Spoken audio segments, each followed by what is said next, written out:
Et bonjour à tous, c'est NoulMQPA et aujourd'hui on se retrouve pour un nouveau jeu nommé Dwarf Fortress. Alors Dwarf Fortress, comme je l'ai déjà expliqué dans un des let's play sur Stardew Valley, c'est un jeu qui consiste à gérer une colonie de nains. Donc c'est un jeu de stratégie à la troisième personne, oui, à la troisième personne, dans lequel vous incarnez une sorte de, pas de divinité, mais vous êtes un peu le guide des nains qui vont faire ce que vous leur demandez. Sauf s'ils sont complètement cons, ce qui arrive de temps à autre. Alors, je vais faire une petite ellipse le temps de créer un nouveau monde parce que cela ne prend très longtemps. Je précise que je joue sur une ancienne version, comme vous pouvez le voir en haut de l'écran. Je joue en 0.34.11. J'ai également dû oublier de le préciser, mais le jeu est toujours en alpha. Ce qui est pas mal puisqu'il est déjà en alpha depuis... Je crois que ça date de 2008, les premières versions. Donc on est actuellement en 2016, faites le calcul. Les développeurs disent qu'il lui reste encore 20 ans avant d'être totalement fini. Donc bon, voilà. Je précise également que je joue sur un modpack nommé le, ah, le Masterwork. Ce qui me permet d'ajouter un petit peu plus de créatures et d'autres choses dans le jeu. Donc on va découvrir ça. Je vais créer un nouveau mode de façon recommandée. Comme ça je n'aurai pas beaucoup de soucis à choisir mon emplacement de départ. Et on se retrouve à l'endroit où je choisis mon emplacement.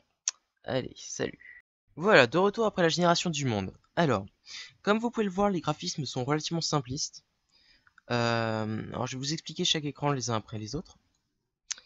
L'écran situé ici, c'est la vue... Non, je vais plutôt commencer par l'écran situé tout à droite. Comme vous pouvez le voir, c'est le monde en lui-même.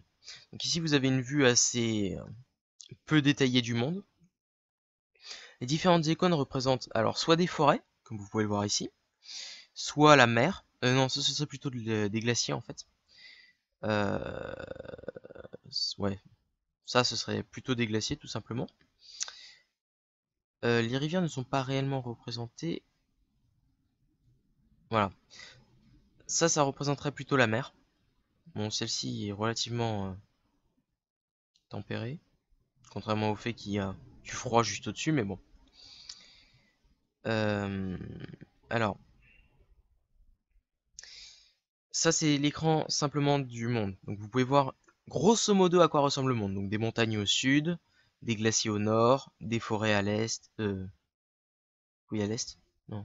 Oui, oui, à l'est, pardon. Excusez-moi. Ici, c'est l'écran de la région, c'est-à-dire que c'est une vue beaucoup plus détaillée. Vous pouvez voir ici la croix, qui dit à peu près où nous sommes dans le monde, se déplacer beaucoup plus vite ici. Et là, vous avez une vue beaucoup plus détaillée du monde, donc ici, ce serait plutôt des forteresses, en fait. Tout ce qui a l'air d'être un puits ou autre chose ressemble plus à une forteresse ou à un ancien bâtiment qu'autre chose. Alors, on va essayer de trouver une un coin sympa. Donc, pour commencer, vu que je suis débutant, mais pas énormément non plus, je sais à peu près quels coins sont les meilleurs. Là, par exemple, ça, ce serait un bon coin. Mais la température est chaude. Il y a beaucoup de, il y a beaucoup de forêts. La végétation est assez élevée et les alentours sont calmes, donc il n'y a pas beaucoup de monstres. Par contre, il n'y a pas énormément de choses où faire pousser les plantes, ni beaucoup de métal, donc c'est pas très très bon. On va quand même bouger un petit peu le curseur. Alors, l'écran local ici permet de voir quelle zone va être utilisée lorsqu'on va embarquer. Donc l'idéal ce serait de se placer près d'une rivière. Alors, si je n'ai pas oublié de le préciser, Dwarf Fortress c'est un jeu qui se joue uniquement au clavier. Donc, comme vous voyez ici, je viens d'appuyer sur la touche K pour bouger à droite. Si j'appuie sur la touche H, normalement je bouge à gauche, voilà. Donc il faut trouver les touches qui sont indiquées en bas, comme vous pouvez le voir ici, ou là, qui permettent en fait d'effectuer certaines actions. Alors, on va essayer de voir si on se met plus là, près de la rivière. Non, ça change pas grand chose. Alors, on va essayer d'utiliser un outil simple, l'outil Find. En XS dimension, je préfère utiliser des zones de 4 sur 4, c'est plus simple. Alors Savagery low, Heavy low, Elevation medium, non low, ce serait mieux. Medium, Rain low. Si la température est médium, la pluie n'a pas grande importance puisqu'en fait la température influe notamment sur le fait qu'une rivière ou non sera glacée. Donc en l'occurrence ça n'a pas d'importance puisque la température sera plutôt chaude. Fluxstone utile, aquifère no. Alors les fluxstones je ne sais pas ce que c'est, il me semble que c'est des pierres qui permettent de générer de l'énergie mais je n'en ai jamais rencontré. Les aquifères sont des sortes de rivières souterraines, des nappes phréatiques en fait, qui vous empêchent de creuser profondément, c'est très embêtant. Du coup je ne les veux pas. Alors shallow metals multiples, deep metals multiples, soil deep et clay yes. Avec ça normalement on devrait trouver un assez joli coin. Alors il va scanner toute la map pour trouver quelque chose qui nous convienne. Bon, vu qu'il a rien trouvé, on va essayer de modifier un petit peu l'elevation. On va faire non demandé. Il nous va trouver quelque chose. Alors, il a trouvé une place. C'est déjà pas mal. 2 places. Enfin, un peu plus. Là où on est à peu près. Gross results. Hot, hot, hot, hot, hot. La vache. C'est très chaud par ici. Je crois que j'ai pas dû faire les bons... Bon, on va mettre température low. Ou plutôt non. Non demandé. Voilà, comme ça. C'est mieux.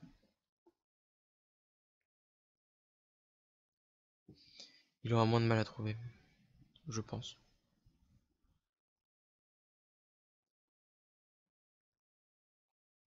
Quoi? Il y a que cet endroit? Bon.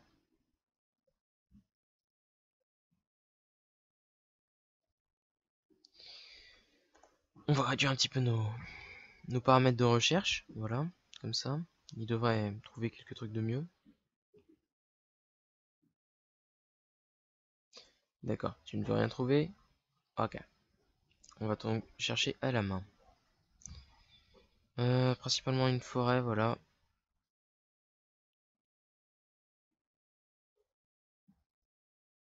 Bah voilà, c'est exactement ce que je voulais. Pourquoi il me l'a pas donné? Enfin, c'est exactement ce que je voulais. Vérifions quand même quelque chose. Lorsque vous appuyez sur la touche Tab, en fait, les cartes vont changer. Alors ici, vous pouvez voir les différentes races avec qui nous sommes alliés ou non. Alors en l'occurrence, nous avons des relations de guerre avec les centaures. Et nous entendons pas très bien avec les gobelins et autres. Donc voilà. Alors, j'ai un truc que j'ai... Voilà, loupé. Donc, elevation low. Donc apparemment, il n'y a pas beaucoup d'élévation. Very extreme cliff. Ah oui, quand même. Où est la rivière? Ouais, c'est bien ce que je pensais. En plus, c'est un chemin assez fréquenté, donc on va peut-être éviter. Celle-ci me paraît un peu mieux. Voyons voir pour la pente. Ouais, ça me paraît beaucoup mieux. UK, voilà. Comme ça, on a une zone d'embarquement assez bien. Alors, on va essayer de la bouger un petit peu vers là. Ah, par ici, comme ça. Alors, si je ne mets qu'une seule partie de la rivière dans ma zone d'embarquement, c'est pour une raison bien spécifique. C'est que les nains peuvent se perdre de l'autre côté de la rivière. Ils ne savent pas comment rentrer. Alors, ça va quand il n'y a pas grand-chose, mais sinon c'est extrêmement énervant d'aller les décoincer. Donc je préfère éviter. Malheureusement, je vais être obligé de me mettre de ce côté-là à la rivière, pour une raison bien spécifique. Ouais, je pense que comme ça devrait aller.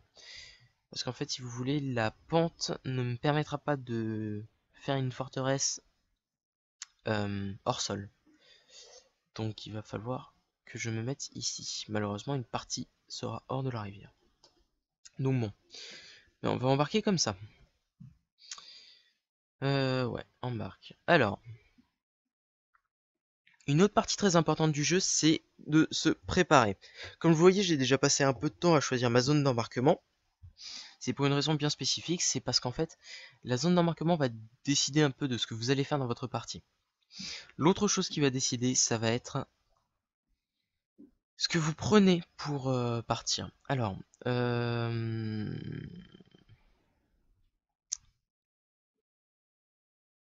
ouais. Je sais pas si je prends un template déjà fait ou si je fais un nouveau template. Bon, vous savez quoi? On va prendre un For New Player Simple Start, voilà. Et on va le modifier un petit peu. Alors, Cannot have found, oula, Iron Peaks, Dwarven Hall, Cannot afford Tin Cage. Mais, semblerait-il qu'il y ait beaucoup de choses. Ah, attendez, qu'est-ce qu'il y a en item? Ah oui, quand même, on n'a rien en item. Attendez, 2 petites minutes, je vais changer ça. Voilà, de retour. J'ai modifié un petit peu le compte des points. J'ai regardé en fait le partir en mode simple start est considéré comme avoir beaucoup plus de points que ce qu'on a normalement. Donc je en ai rajouté un petit peu plus. Alors, donc, il va falloir qu'on choisisse des items. Donc déjà, qu'est-ce qu'on a? On a des béquilles. Ça je sais plus ce que c'est. Des seaux, des barrels, ça c'est utile. Des cages et du Dwarven Hall. On en a que 2. Il va en falloir un peu plus. Alors, on va en rajouter. Ouais, voilà, comme ça. 20. Ce sera pas mal.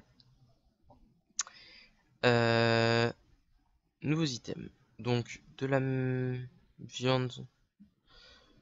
Je pense qu'on va en avoir un peu besoin. Voilà, on en rajoute un peu plus.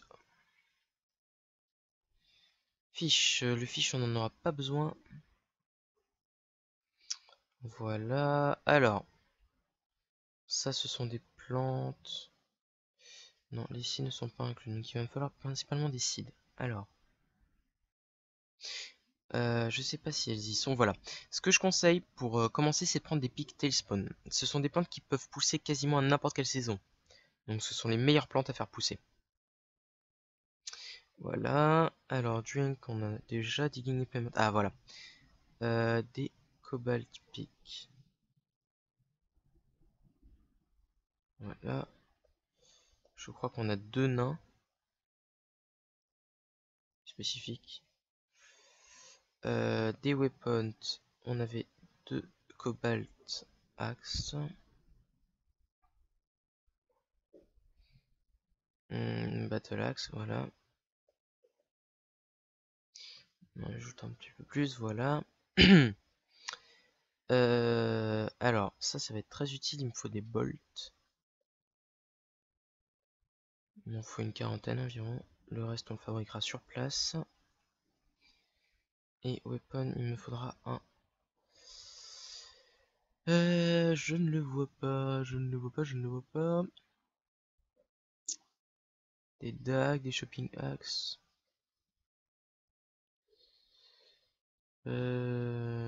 Semblerait-il qu'il ne soit pas là. Je cherche les crossbows.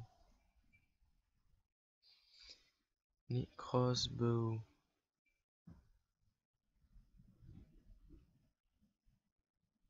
Mhm. On a les bolts, mais pas les crossbows.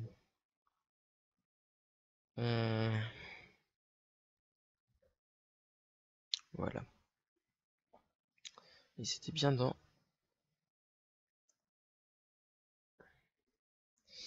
Là, ça ce sera quand on aura des chasseurs. Leisure clothes, non, rien. J'ai besoin de rien là-dedans. Et stone. On va prendre un peu de limestone pour commencer. Comme ça, on en aura pour partir. Voilà. Je pense que c'est tout. Je vais vérifier un petit peu les compétences qu'ils ont accordées. Donc, alors, on a un nain, mineur et mécanique. Ça, c'est utile. Un charpentier, un maçon et un stonecrafter, utile. Que fait celui-ci? Je ne le vois pas. Ah, c'est un swimmer et un diagnostican. Ok, d'accord. Je vais pas trop toucher puisqu'apparemment ça a l'air un peu compliqué. Ouais, c'est plutôt un... Ah, on a deux... Ah oui, non, ça le fait pas du tout. Ça ne le fait pas du tout. À la limite, un, je veux bien, mais pas trois. Surtout quand on peut avoir des...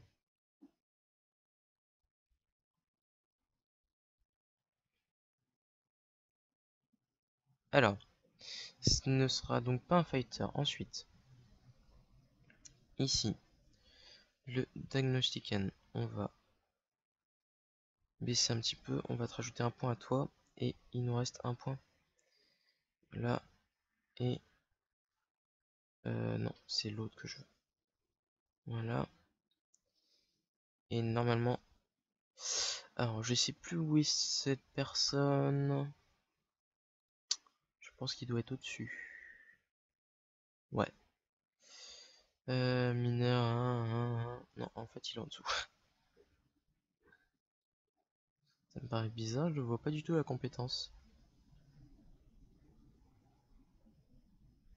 Je ne vois pas du tout cette compétence. Euh...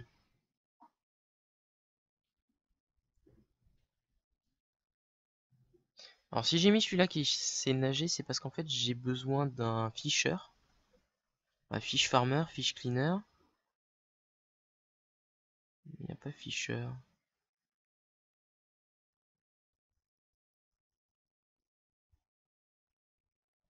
Bon, on va dire que ça va être lui. Au pire, je pourrais toujours changer après.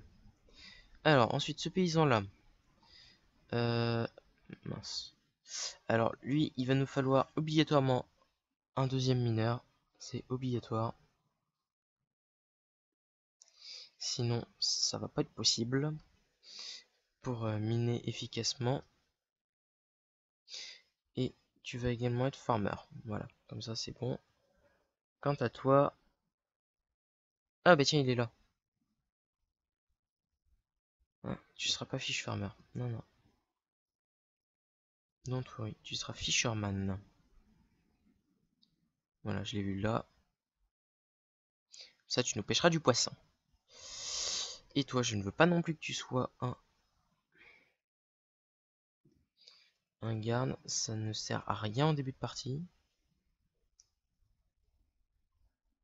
Puisque ta forteresse est tellement petite que personne ne s'y intéresse. Par contre, il te faut de quoi manger. Donc, ça ne sert à rien. Il faudrait que j'ai un archer. Je crois que c'est un archer. Ou un hunter. Hunter ou archer? Moi, je sais plus. J'ai des problèmes de mémoire. Ah voilà, Hunter. Alors, tu seras Hunter Proficient et Butcher Proficient. Voilà. C'est bon et on peut embarquer.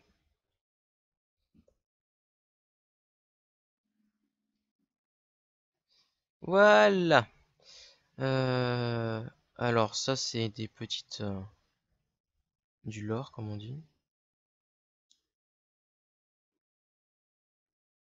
Qui nous prévient que l'on vient juste d'arriver. Voilà effectivement notre point de départ. Alors, vu que cet épisode c'était plutôt l'embarquement sur Dwarf Fortress, le prochain épisode ce sera complètement l'établissement de la forteresse en elle-même. Euh...